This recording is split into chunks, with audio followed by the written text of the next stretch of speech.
प्यारे बच्चों, आपका मेरे चैनल BVM लाइन में बहुत बहुत स्वागत है। आपके परीक्षा में प्रार्थना पत्र आता है, छुट्टी के लिए प्रार्थना पत्र, शुल्क मुक्ति के लिए प्रार्थना पत्र या धन्यवाद पत्र। ये 5 अंक का आता है। मैंने एक दे रखा है, उसके अनुसार आप कर लीजिएगा। अपठित गद्यांश आता है 10 अंक का, उसमें 5 प्रश्न आते हैं। प्रत्येक प्रश्न 2 अंक का होता है। मैंने इस वीडियो में बहुत सारे मैटर आपको दे रखा है, उसकी तैयारी कीजिएगा तो आप परीक्षा में अवश्य सफल होंगे। प्रश्न, अपने जन्मदिन पर मित्र द्वारा भेजे गए उपहार के लिए धन्यवाद पत्र लिखिए। कैसे लिखेंगे आप? नाम लिखेंगे, अपना पता लिखेंगे और दिनांक लिखेंगे। ये तीनों चीज लिखेंगे। फिर लिखेंगे, प्रिय मित्र मोहन, कल मेरे जन्मदिन पर तुम्हारे द्वारा उपहार स्वरूप भेजी गई घड़ी सही समय पर प्राप्त हुई। यह उपहार मुझे तुम्हारा स्नेह और उपस्थिति का एहसास करा गया। अपनी परीक्षा के कारण तुम न आ सके। मैं तुम्हारी मजबूरी को भली भांति जानता हूँ। मन तो तुम्हारे पास आने के लिए कर रहा है, किंतु मैं तुम्हारे अध्ययन में बाधा नहीं बनना चाहता। जब तुम्हारी परीक्षा समाप्त होगी तब मैं तुरंत तुम्हारे पास आऊँगा। भेजे गए उपहार और स्नेह के लिए तुम्हारा हार्दिक धन्यवाद। माताजी और पिताजी की ओर से आशीर्वाद। परीक्षा में सफलता की शुभकामनाओं सहित तुम्हारा मित्र, और अपना नाम लिख देना आपने। ठीक है, इस तरह से आएगा ये, तो आपने ये कर देना है। उसके बाद पैराग्राफ आता है, संस्कृति सामाजिक संस्कारों का दूसरा नाम है जिसे कोई समाज विरासत के रूप में प्राप्त करता है। दूसरे शब्दों में, संस्कृति एक विशिष्ट जीवन शैली है, एक ऐसी सामाजिक विरासत है जिसके पीछे एक लंबी परंपरा होती है। भारतीय संस्कृति विश्व की प्राचीनतम तथा महत्वपूर्ण संस्कृतियों में एक है। प्राचीन ग्रंथों के आधार पर इसकी प्राचीनता का अनुमान लगाया जा सकता है। वेद संसार के प्राचीनतम ग्रंथ हैं। भारतीय संस्कृति के मूल रूप का परिचय हमें वेदों से मिलता है। वेदों की रचना ईसा से कई हजार वर्ष पूर्व हुई थी। सिंधु घाटी की सभ्यता का विवरण भी भारतीय संस्कृति की प्राचीनता पर प्रकाश डालता है। इसका इतना लंबा और अखंड इतिहास इसे महत्वपूर्ण बनाता है। मिस्र, यूनान और रोम आदि देशों की संस्कृतियां आज केवल इतिहास बनकर सामने हैं, जबकि भारतीय संस्कृति एक लंबी ऐतिहासिक परंपरा के साथ आज भी निरंतर विकास के पथ पर अग्रसर है। विश्व संस्कृतियों के अच्छे विचारों को ग्रहण करने में भारतीय संस्कृति ने कभी परहेज नहीं किया।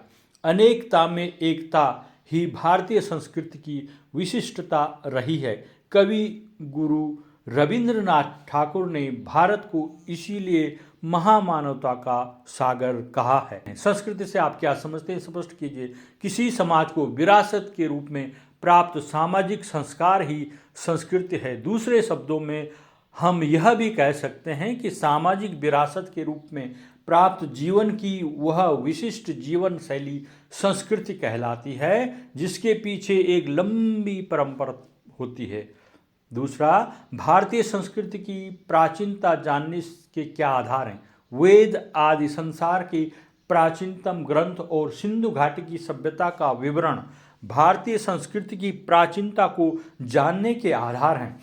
तीसरा, भारतीय संस्कृति की सबसे बड़ी विशेषता क्या है? विश्व संस्कृतियों के अच्छे विचारों को ग्रहण करने से परहेज न करना और अनेकता में एकता भारतीय संस्कृति की सबसे बड़ी विशेषता है। 4, रविंद्रनाथ ठाकुर ने भारत को महामानवता का सागर क्यों कहा है? अनेकता में एकता की विशिष्टता के कारण रविंद्रनाथ ठाकुर ने भारत को महामानवता का सागर कहा है। उपयुक्त गद्यांश का उपयुक्त शीर्षक लिखिए।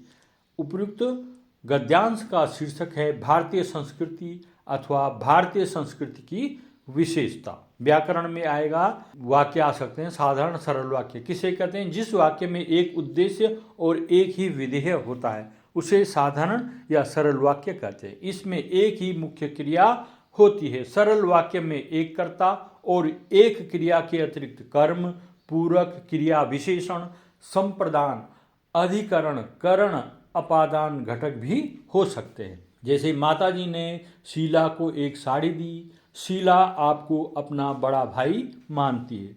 तीसरा वाक्य, पुलिस ने चोर को पीटा। अगला है मिश्र वाक्य, जिस वाक्य में एक प्रधान उपवाक्य हो तथा अन्य खंड वाक्य आश्रित होकर आए उसे मिश्र वाक्य या मिश्रित वाक्य। ये उपवाक्य परस्पर व्यधिकरण योजकों से जुड़े होते हैं। कुछ व्यधिकरण योजक हैं जैसे कि, यदि, अगर, तो, फिर, मतलब ये लगे होंगे तो आप समझ जाएंगे ये मिश्र वाक्य है। तो उदाहरण के लिए देख लीजिए, अध्यापक ने बताया कि कल स्कूल की छुट्टी रहेगी, यहाँ पर की लगा है। यदि मैं न जागता तो तुम सोते रह जाते, तो लगा हुआ है। वह कद में छोटा है फिर भी दौड़ता तेज है। संयुक्त वाक्य, जिस वाक्य में दो से अधिक खंड वाक्य स्वतंत्र रूप से योजक द्वारा मिले हों उसे संयुक्त वाक्य कहते हैं। जैसे बिजली थोड़ी देर के लिए आई और चली गई, और यहाँ पर संयोजक शब्द है। आप चाय पिएंगे या काफ़ी, यहाँ पर यह है। जल्दी कीजिए अन्यथा बहुत देर हो जाएगी, यहाँ पर अन्यथा। संयुक्त वाक्यों में योजक के रूप में निम्नलिखित शब्दों का प्रयोग किया जाता है, जैसे और, तथा, फिर, या, अथवा, अन्यथा। आप समझ जाओगे अगर ये हैं तो ये क्या है, संयुक्त वाक्य है।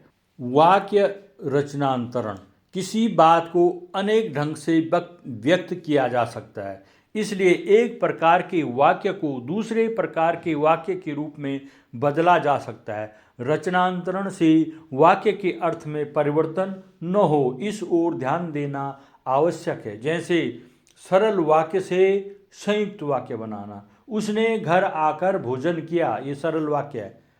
और वह घर आया और उसने भोजन किया, यह बन गया संयुक्त वाक्य। सरल वाक्य से मिश्र वाक्य कैसे बनाते हैं? वीरेंद्र ने मुझे जल्दी भोजन करने के लिए कहा, एक सरल वाक्य है। इसको मिश्र में बनाना है, वीरेंद्र ने मुझसे कहा कि मैं जल्दी भोजन करूं। संयुक्त वाक्य से मिश्र वाक्य कैसे बनाना है? शीला ने एक पुस्तक मांगी और वह उसे मिल गई। शीला ने जो पुस्तक मांगी थी उसे मिल गई, ये मिश्र वाक्य बन गया। इसका वाच्य होता है, वाच्य का अर्थ स्पष्ट करो, उसके कितने भेद होते हैं, ये प्रश्न भी आ सकता है। वाच्य की परिभाषा, क्रिया के जिस रूप से यह ज्ञात हो कि क्रिया द्वारा किए गए विधान का केंद्र बिंदु कर्ता है, या कर्म है या भाव है, उसे वाच्य कहते हैं। वाच्य के प्रकार, वाच्य के 3 प्रकार होते हैं। नंबर 1 कृतवाच्य, यहाँ कार्य का केंद्र बिंदु कर्ता होता है। उदाहरण, मोहन पुस्तक पढ़ता है। कर्मवाच्य में यहाँ क्रिया का केंद्र बिंदु कर्म होता है। उदाहरण है, मोहन द्वारा पुस्तक पढ़ी जाती है, चावल से खीर बनाई गई। भाववाच्य, यहाँ क्रिया का केंद्र बिंदु क्रिया का भाव स्वयं होता है। उदाहरण के लिए, मुझसे अब नहीं खाया जाता, रवि से अब नहीं पढ़ा जाता। प्रश्न, निम्नलिखित वाक्यों की वाच्य बताइए। यहाँ पर आपने बताना है, मुझसे गलती हो गई। दूसरा है, राम अभी नहीं सोया। मजदूरों ने 1 साल में यह पुल तैयार किया। बच्चे से गिलास टूट गया। मुझसे चला नहीं जाता। उत्तर, पहला का है कर्मवाच्य, ख कृतवाच्य, ग कृतवाच्य, घ कर्मवाच्य, ग भाववाच्य। इसको आप मनन कर लीजिए, आप समझ जाएंगे इसको किस तरह से बताया गया है। फिर आता है अनेकार्थी शब्द परिभाषा। जिन शब्दों के एक से अधिक अर्थ होते हैं उन्हें अनेकार्थी शब्द कहते हैं। प्रमुख अनेकार्थी शब्द निम्नलिखित हैं। अंकुश को रोक भी कहते हैं, बंधन भी कहते हैं। हाथी पर नियंत्रण हेतु लोहे का हुक, वह भी क्या है, अंकुश। अंग, शरीर का कोई भाग, पक्ष, भाग। अंबुज, कमल, चंद्रमा, शंख। अंश, भाग, हिस्सा, डिग्री, भाज्य, अंक। अक्षर, अविनाशी, वर्ण, आकाश, आत्मा, जल। अर्क, सूर्य, एक पौधा भी है। अली, सखी, बिच्छू, भौरा। उत्तर, जवाब, पीछे, दिशा, कर। टैक्स, हाथ, किरण, हाथी की सूंड आदि। आरंभ, प्रथम, ईश्वर इत्यादि। पयोधर, बादल, स्तन, नारियल, रीढ़। पुष्कर, कमला, आकाश, जल, तालाब।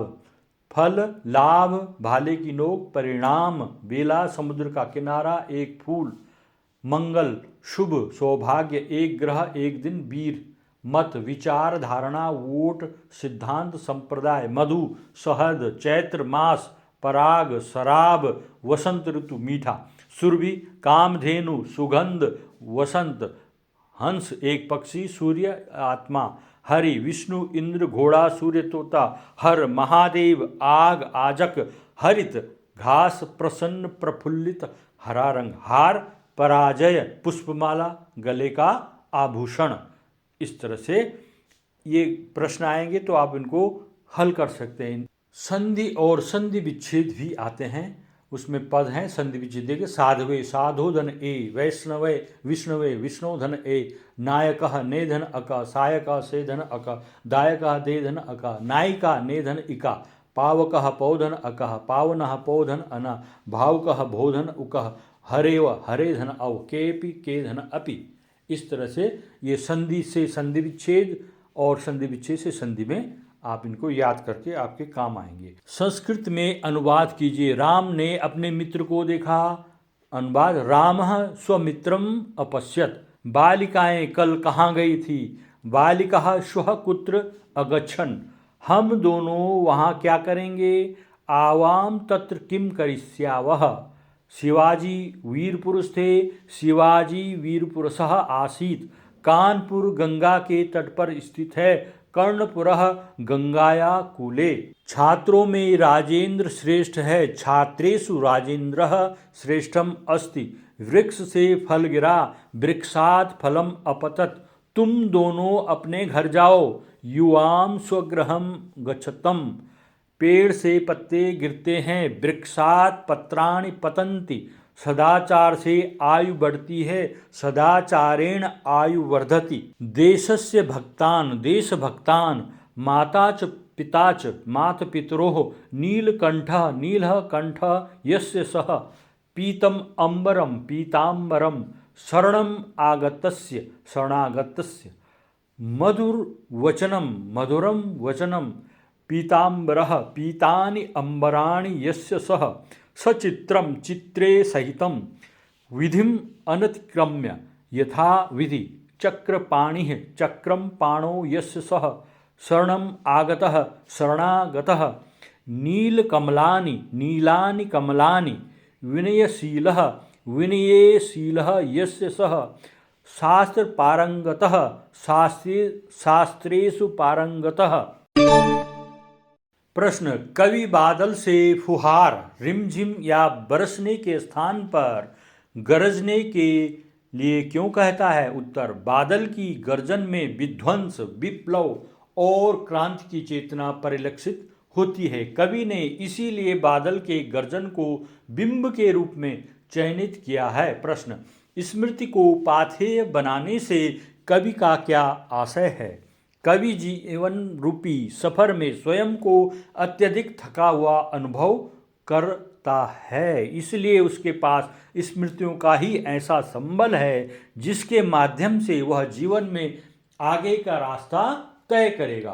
पाथेय बनाने से यहाँ आशय सहारे से। भगत की पुत्रवधू उन्हें अकेला क्यों नहीं छोड़ना चाहती थी? भगत की पुत्रवधू उनकी वृद्धावस्था के कारण उन्हें अकेला नहीं छोड़ना चाहती थी।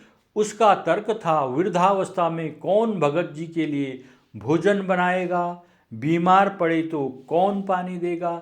ऐसे ही सब कारणों से भगत की पुत्रवधू उन्हें अकेला नहीं छोड़ना चाहती थी। भगत के व्यक्तित्व और उनकी वेशभूषा का अपने शब्दों में चित्र प्रस्तुत कीजिए। बाल गोविंद भगत मंझोले कद के गोरे चिट्टे आदमी थे। उनकी आयु 60 से अधिक की रही होगी। सिर के बाल पक गए थे। वे लंबी दाढ़ी या जटाजूट तो नहीं रखते थे, किंतु दाढ़ी जरूर रखते थे जो सफ़ेद थी। कपड़े बहुत कम पहनते थे। कमर में एक लंगोटी, सिर पर कबीर पंथियों की टोपी।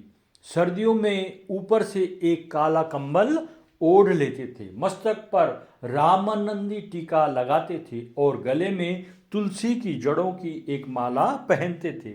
इस प्रकार भगत का व्यक्तित्व व वेशभूषा बिल्कुल साधारण थी। लेखक को नवाब साहब के किन हाव भावों से महसूस हुआ कि वे उनसे बातचीत करने के लिए तनिक भी उत्सुक नहीं हैं? उत्तर, लेखक की गाड़ी छूट रही थी। लेखक जरा दौड़कर सेकंड क्लास के एक डिब्बे में जा बैठे। डिब्बे में पहले से ही एक भद्र से दिखाई देने वाले लखनऊ के नवाब साहब थे। लेखक के अचानक डिब्बे में आ जाने से उन भद्र सज्जन की आंखों में एकांत चिंतन में विघ्न का असंतोष दिखाई देने लगा। नवाब साहब ने लेखक से संगति में जरा भी रुचि न दिखाई। गोपियों द्वारा उद्धव को भाग्यवान कहने में क्या व्यंग्य निहित है? गोपियां उद्धव को भाग्यवान इसलिए कहती हैं कि वे श्री कृष्ण के अत्यंत निकट रहकर भी उनके प्रेम में आसक्त नहीं हैं, और एक वे गोपियां हैं कि दूर रहकर भी श्री कृष्ण के प्रेम में विह्वल हैं। इसमें पास रहकर भी प्रेम न कर सकने पर व्यंग्य निहित है। प्रश्न, सेनानी न होते हुए भी चश्मे वाले को लोग कैप्टन क्यों कहते थे? पूरे कस्बे में कैप्टन ही एक ऐसा व्यक्ति था जिसे नेताजी की मूर्ति से लगाव था। वही नेताजी के चश्मे को बदला करता था। कैप्टन में देशभक्ति की भावना प्रबल थी, इसी कारण लोग उसे कैप्टन कहते थे। प्रश्न, मूर्ति पर सरकंडे का चश्मा क्या उम्मीद जगाता है? मूर्ति पर सरकंडे का चश्मा यह उम्मीद जगाता है कि इस देश में अभी भी देशभक्त लोग जीवित हैं। लोगों में देश प्रेम की भावना जीवित है, चाहे वे बच्चे ही क्यों न हो। प्रश्न, हालदार साहब इतनी सी बात पर भावुक क्यों हो उठे? हालदार साहब कैप्टन के प्रति बहुत सम्मान रखते थे। कैप्टन की मृत्यु के बाद उन्हें लगने लगा कि अब नेताजी की मूर्ति को चश्मा लगाने वाला कोई न रहा। जब उन्होंने बच्चों द्वारा बनाया गया सरकंडे का चश्मा मूर्ति पर देखा तो वे कैप्टन को याद कर भावुक हो उठे। इस तरह से इन प्रश्नों को तैयार कीजिएगा तो आपके परीक्षा में अवश्य पासिंग मार्क आएंगे। आपके लिए हार्दिक शुभकामनाएं। धन्यवाद।